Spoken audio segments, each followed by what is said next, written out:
নমস্কার ভিউয়ার্স। তো চলুন শুরু করা যাক শ্রীমদ্ ভগবদ গীতা যথাযথে কর্ম সন্ন্যাস যুগের পরবর্তী অংশ।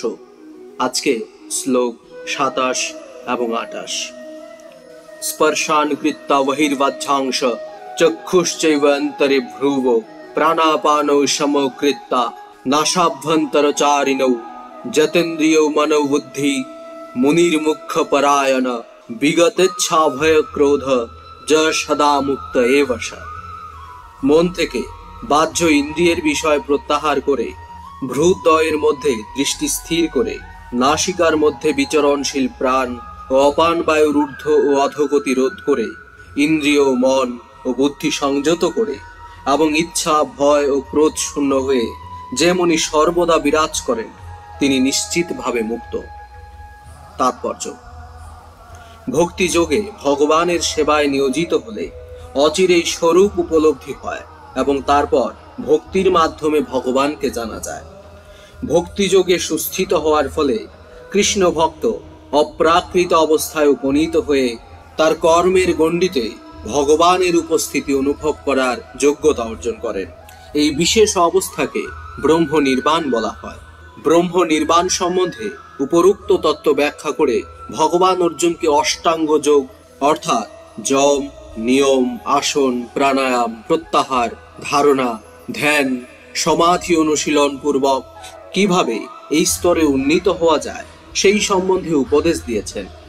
ষষ্ঠ অধ্যায়ে যোগের বিশদ ব্যাখ্যা করা হয়েছে এবং পঞ্চম অধ্যায়ের শেষে এখানে কেবল তার অবতারণা করা হচ্ছে। যোগের প্রত্যাহার পদ্ধতির মাধ্যমে শব্দ, স্পর্শ, রূপ, রস ও গন্ধ আদি ইন্দ্রিয়ের বিষয়গুলোকে পরিত্যাগ করে ভ্রূদ্বয়ের মধ্যে দৃষ্টি নিবদ্ধ করে অর্ধনিমীলিত নেত্রে নাসিকাগ্রে একাগ্র করতে হয়। সম্পূর্ণভাবে চোখ বন্ধ করলে কোনো লাভ হবে না, কারণ তাহলে ঘুমিয়ে পড়ার সম্ভাবনা থাকে। সম্পূর্ণভাবে চোখ খুলে রাখলেও সুবিধা হবে না, কারণ তাহলে ইন্দ্রিয়ের বিষয়ের প্রতি আকৃষ্ট হওয়ার ভয় থাকে। দেহের অভ্যন্তরে প্রাণ ও অপান বায়ুকে রোধ করার ফলে নাসিকার অভ্যন্তরে শ্বাস প্রশ্বাসের ক্রিয়া নিয়ন্ত্রিত হয়।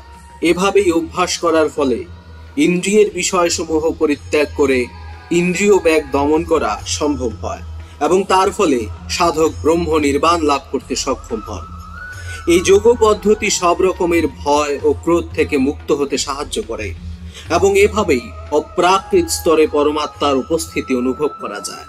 পক্ষান্তরে বলা যায়, কৃষ্ণ ভাবনামৃতই হচ্ছে যোগ সাধন করার সবচেয়ে সহজ ও সাবলীল পন্থা। পরবর্তী অধ্যায়ে তা বিশদভাবে ব্যাখ্যা করা হবে। কৃষ্ণ ভাবনাময় ভক্ত সর্বদাই ভগবত সেবায় নিয়োজিত থাকার ফলে তার ইন্দ্রিয়গুলোর অন্য কোনো বিষয়ে প্রবৃত্ত হওয়ার ঝুঁকি থাকে না। ইন্দ্রিয় সংযম করার জন্য অষ্টাঙ্গ যোগের থেকে ভক্তি যোগ অধিক উত্তম।